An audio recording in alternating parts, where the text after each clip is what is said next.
Hi friends, once again welcome to SMG ಅಪ್ಡೇಟ್ಸ್ಗೆ. ಏನಪ್ಪ ಮಾಹಿತಿ ಏನಂದರೆ ಫ್ರೆಂಡ್ಸ್ ನೋಡಿ, HK ಎಕ್ಸಾಮ್ ಆಗಿತ್ತಲ್ಲ FDA ಮತ್ತು ಅದರ್ ಗ್ರೂಪ್ಸ್, ಇದು ಏನು 21/12/2025ಕ್ಕೆ ಅಲ್ಲಿ ಎಕ್ಸ್ಪೆಕ್ಟೆಡ್ ಕಟಪ್ ನೋಡೋಣ FDA ಅದು. ಓಕೆನಾ, ತುಂಬ ಜನ ಕೇಳ್ತಿದ್ರಿ, ಸೊ ಅದ್ರ ಸಲುವಾಗಿ ಮಾಡ್ತಿದ್ದೀನಿ ನೋಡಿ. ಅದಕ್ಕಿಂತ ಮುಂಚೆ ಇನ್ನೂ ಯಾರು ಚಾನಲ್ನ ಸಬ್ಸ್ಕ್ರೈಬ್ ಮಾಡ್ಕೊಂಡಿಲ್ಲ ಅಂದರೆ ಸಬ್ಸ್ಕ್ರೈಬ್ ಮಾಡ್ಕೊಳ್ಳಿ ಫ್ರೆಂಡ್ಸ್. ನೋಡಿ, ಯಾವುದ್ರ ಬೇಸಿಸ್ ಮೇಲೆ ಅಂದರೆ ಪೇಪರ್ ಲೆವೆಲ್ ಯಾವ ಥರ ಇತ್ತು, ಪೇಪರ್ ಲೆವೆಲ್ ಒಂದು ಇಂಪಾರ್ಟೆಂಟ್ ಆಗುತ್ತೆ. ಓಕೆನಾ, ಪೇಪರ್ ಲೆವೆಲ್ ಈಸಿ ಇದ್ದರೆ ಕಟ್ ಆಫ್ ಜಾಸ್ತಿ ಹೋಗುತ್ತೆ, ಪೇಪರ್ ಲೆವೆಲ್ ಟಫ್ ಇದ್ದರೆ ಕಟ್ ಆಫ್ ಕಡಿಮೆ ಬರುತ್ತೆ. ಮತ್ತು ನಂಬರ್ ಆಫ್ ಪೋಸ್ಟ್ ಇಂಪಾರ್ಟೆಂಟ್ ಆಗುತ್ತೆ, ಪೋಸ್ಟಸ್ ಕಡಿಮೆ ಇದ್ದರೆ ಕಟ್ ಆಫ್ ಜಾಸ್ತಿ ಹೋಗುತ್ತೆ. ಓಕೆನಾ, ಪೋಸ್ಟ್ ಕಡಿಮೆ ಇದ್ದರೆ ಕಟ್ ಆಫ್ ಜಾಸ್ತಿ ಹೋಗುತ್ತೆ, ಪೋಸ್ಟ್ ಜಾಸ್ತಿ ಇದ್ದರೆ ಕಟ್ ಆಫ್ ಕಡಿಮೆ ಬರುತ್ತೆ. ಇದ್ರ ಬೇಸಿಸ್ ಮೇಲೆ ಮತ್ತು ಎಷ್ಟು ಮಾರ್ಕ್ಸ್ ತೆಗೆದಿದ್ದಾರೆ, ಆಲ್ರೆಡಿ ಮಾರ್ಕ್ಸ್ನು ಬಿಟ್ಟಿದ್ದಾರೆ, ಆ ಮಾರ್ಕ್ಸ್ ಮೇಲೇನೂ ಗೊತ್ತಾಗುತ್ತೆ. ಮತ್ತು ಎಷ್ಟು ಜನ ಅಪ್ಲಿಕೇಶನ್ ಹಾಕಿ ಮತ್ತು ಎಕ್ಸಾಮ್ ಬರೆದಿದ್ರು ಅದರೆಲ್ಲ ಬೇಸಿಸ್ ಮೇಲೆ ಎಕ್ಸ್ಪೆಕ್ಟೆಡ್ ಕಟ್ ಆಫ್ ನೋಡೋಣ. ಓಕೆನಾ, ನೋಡಿ FDA ಎಕ್ಸಾಮ್ ಆಗಿತ್ತಲ್ಲ 21ಕ್ಕೆ, ಅಲ್ಲಿ ನೋಡಿ ಪೇಪರ್ ಲೆವೆಲ್ ಹೆಂಗಿತ್ತಂದರೆ ಮಾಡ್ರೇಟಿಂದ ಟಫ್ ಲೆವೆಲ್ಗಿತ್ತು, ಮಾಡ್ರೇಟಿಂದ ಟಫ್ ಲೆವೆಲ್ಗಿತ್ತು, ಅಷ್ಟೇನು ಈಸಿ ಇರಲಿಲ್ಲ. ಇದು ಒಂದು ಕಂಡೀಷನು. ಪೋಸ್ಟ್ ನೋಡಿ, BDಯಲ್ಲಿ 1 ಪೋಸ್ಟ್ ಇತ್ತು. ಓಕೆನಾ, ಮತ್ತು ತಾಂತ್ರಿಕ ಶಿಕ್ಷಣ ಇಲಾಖೆಯಲ್ಲಿ 16 ಪೋಸ್ಟ್ ಇತ್ತು. ಟೋಟಲು 17 ಪೋಸ್ಟು FDAಗಿತ್ತು. ಓಕೆನಾ, ಇದು HKಗೆ ಹೇಳ್ತಿರೋದು. ನೋಡಿ 17 ಇತ್ತು. ನಂಬರ್ ಆಫ್ ಅಪ್ಲಿಕೇಶನ್ಸು ಕಡಿಮೆ ಬಂದಿತ್ತು, ಮತ್ತು ಅಟೆಂಡ್ ಆದವರು ಅದಕ್ಕಿಂತ ಕಡಿಮೆ ಇರ್ತಾರೆ, 10-20% ಎಕ್ಸಾಮ್ಸ್ನು ಕಡಿಮೆ ಅಟೆಂಡ್ ಮಾಡಿರ್ತಾರೆ. ಮತ್ತು ಮಾರ್ಕ್ಸ್ ಎಲ್ಲ ಯಾವ ರೀತಿ ತೊಗೊಂಡಿದ್ದಾರೆ, ಮಾರ್ಕ್ಸ್ ಲಿಸ್ಟೇ ಬಿಟ್ಟಿದ್ದಾರೆ. ಸೊ ಅದೆಲ್ಲ ನೋಡಿಕೊಂಡು ಕಟ್ ಆಫ್ ನೋಡೋಣ. ಇವಾಗ BDಯಲ್ಲಿ 1 ಪೋಸ್ಟ್ ಇತ್ತು, ಅದು ಯಾರು ಟಾಪ್ ಬಂದಿದ್ದಾರಲ್ಲ ಅವರು ತೊಗೋಬೋದು ಅದನ್ನು. ಒಬ್ಬರು 140+ ಇದ್ದಾರೆ BDಯಲ್ಲಿ, ಮತ್ತು ತಾಂತ್ರಿಕ ಶಿಕ್ಷಣ ಇಲಾಖೆಯಲ್ಲಿ ಅವರೇ ಸೇಮ್ ಇದ್ದಾರೆ. ಸೊ ಅವರು ಚೂಸ್ ಮಾಡಿದ್ರೆ ಆ 1 ಪೋಸ್ಟು ಅವ್ರಿಗೆ ಹೋಗುತ್ತೆ. ಓಕೆನಾ, ನೆಕ್ಸ್ಟ್ ನೋಡಿ, ಡಿಪಾರ್ಟ್ಮೆಂಟ್ ಆಫ್ ಟೆಕ್ನಿಕಲ್ ಎಜುಕೇಷನ್ ಇತ್ತಲ್ಲ, ಅಲ್ಲಿ 16 ಪೋಸ್ಟ್ ಇತ್ತು FDAಗೆ.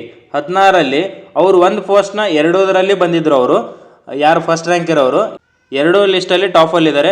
ಸೊ ಅವರು BDA ಚೂಸ್ ಮಾಡಿದ್ರೆ ಅವ್ರದ್ದು ಮುಗೀತು. ನೆಕ್ಸ್ಟ್ ಇನ್ನು 16 ಪೋಸ್ಟ್ಗೆ ನೋಡಿ, ಜನರಲ್ ಅಂತ ಕನ್ಸಿಡರ್ ಮಾಡಿದ್ರೆ 130+ ಹೋಗುತ್ತೆ ಕಟ್ ಆಫ್ ಜನರಲ್ಗೆ, ಯಾಕಂದ್ರೆ ಪೋಸ್ಟ್ ಇಲ್ಲ. ನೋಡಿ, ಜನರಲ್ ಅಂತ ತೊಗೊಂಡ್ರೆ 132 ಹೋಗ್ಬೋದು. ಓಕೆನಾ, ಅಷ್ಟು ಸ್ಕೋರ್ ಮಾಡಿದ್ದಾರೆ GMಗೆ.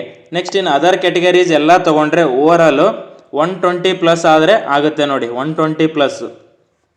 ಮತ್ತು ಗರ್ಲ್ಸ್ಗೆ, ವುಮೆನ್ಸ್ಗೆ ಅಂತ ತೊಗೊಂಡ್ರೆ ಸ್ವಲ್ಪ ಕಟ್ ಆಫ್ ಕಡಿಮೆ ಆಗುತ್ತೆ, ಇದಕ್ಕಿಂತ ಕಡಿಮೆ ಮಾಡ್ಬೋದು. ಒಂದು 5 ಮಾರ್ಕ್ಸ್ ಅಂತ ಕಡಿಮೆ ತೊಗೋಬೋದು, ಇದಕ್ಕಿಂತ 115ಗೆಲ್ಲ ಆಗ್ಬೋದು.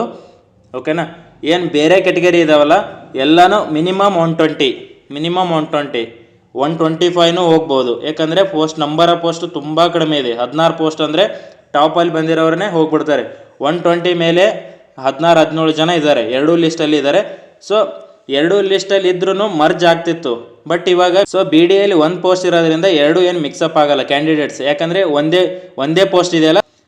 ಫಸ್ಟ್ ರ್ಯಾಂಕ್ ಯಾರು ಬಂದಿದ್ದಾರಲ್ಲ 1 ಪೋಸ್ಟ್ ಇರೋದ್ರಿಂದ ಅವ್ರು ಅದು ಚೂಸ್ ಮಾಡಿದ್ರೆ ಅಲ್ಲಿ ಹೋಗುತ್ತೆ. ಇಲ್ಲ ಅವರು ಟೆಕ್ನಿಕಲ್ ಡಿಪಾರ್ಟ್ಮೆಂಟಲ್ಲಿ ತೊಗೊಂಡ್ರೆ ಇಲ್ಲಿ 15 ಪೋಸ್ಟ್ ಉಳಿಯುತ್ತೆ, BDಯಲ್ಲಿ 1 ಪೋಸ್ಟ್ ಉಳಿಯುತ್ತೆ. BDಯಲ್ಲಿ ಬೇರೆದವ್ರು ಚೂಸ್ ಮಾಡ್ಕೋಬೋದು. ಸೊ ಅವ್ರು ಆಲ್ಮೋಸ್ಟು BDA ತೊಗೊತಾರೆ ಅನಿಸುತ್ತೆ. BDA ತೊಗೊಂಡ್ರೆ ರಿಮೈನಿಂಗ್ 16 ಪೋಸ್ಟ್ ಏನಿದೆಯಲ್ಲ ಟೆಕ್ನಿಕಲ್ ಡಿಪಾರ್ಟ್ಮೆಂಟಲ್ಲಿ ಎಲ್ಲನೂ 120 ಮೇಲೆ ನೋಡಿ. ಯಾರು 120 ಮೇಲೆ ಇದೆಯಲ್ಲ ಹೋಪ್ ಇಟ್ಕೊಳ್ಳಿ. ಓಕೆನಾ, ಮತ್ತು ಇಲ್ಲಿ ಏನು HK ಎಕ್ಸಾಮ್ಸ್ ಬರೆದಿದ್ದಾರಲ್ಲ FDAದು, ಅವ್ರದ್ದು PDO ಎಕ್ಸಾಮ್ಸ್ ಇರುತ್ತೆ, PDO ಆಗಿರ್ತಾರೆ. ಸೊ PDO ಹೋದರೆ ಇದು ನಿಮಗೆ ಸಿಗೋ ಚಾನ್ಸಸ್ ಇರುತ್ತೆ. ಓಕೆನಾ, ಮತ್ತು KS ಎಕ್ಸಾಮ್ಸು ಬರೆದಿರ್ತಾರೆ. ಮತ್ತು ಬೇರೆ ಯಾವುದಾದ್ರೂ ಗ್ರೂಪ್ B ಎಕ್ಸಾಮ್ಸ್ ಇತ್ತಲ್ಲ, ಬ್ಯಾಕ್ವರ್ಡ್ ಕ್ಲಾಸು ಮತ್ತು ಟೆಕ್ನಿಕಲಿ ಸಿವಿಲ್ ಮೆಕ್ಯಾನಿಕಲ್ದು ಇತ್ತಲ್ಲ, ಸೊ ಅಲ್ಲಿ ಹೋದರೆ ನಿಮಗೆ ಇಲ್ಲಿ ಮತ್ತೆ ಚಾನ್ಸ್ ಸಿಗುತ್ತೆ FDAದಲ್ಲಿ. ಯಾರು 120 ಮೇಲೆ ಇದೆಯಲ್ಲ ಹೋಪ್ ಇಟ್ಕೊಳ್ಳಿ. ಓಕೆನಾ, 120 ಮೇಲೆ, ಯಾಕಂದರೆ ಇನ್ನೂ 125 ಹೋಗ್ಬೋದಂತ ಹೇಳಿದ್ದೀನಿ.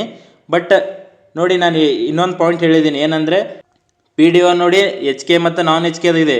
ಓಕೆನಾ, ಮತ್ತು ಗ್ರೂಪ್ B ಇನ್ನೂ ಲಿಸ್ಟ್ ಬಿಟ್ಟಿಲ್ಲ, ಅದರಲ್ಲಿದೆ. ಮತ್ತು KS ಇದೆ. ಸೊ ಅದರಲ್ಲಿ ಒಂದು 5 ಜನನೂ ಹೋದರು, ಒಂದು 2-3 ಜನ ಹೋದ್ರೂ ಮತ್ತೆ 120ಗೆ ಬರುತ್ತೆ. ಓಕೆನಾ, ಯಾರು 120+ ಇರೋರು ಆಗುತ್ತೆ ಇದರಲ್ಲಿ FDA ಎಕ್ಸಾಮ್ಸಲ್ಲಿ.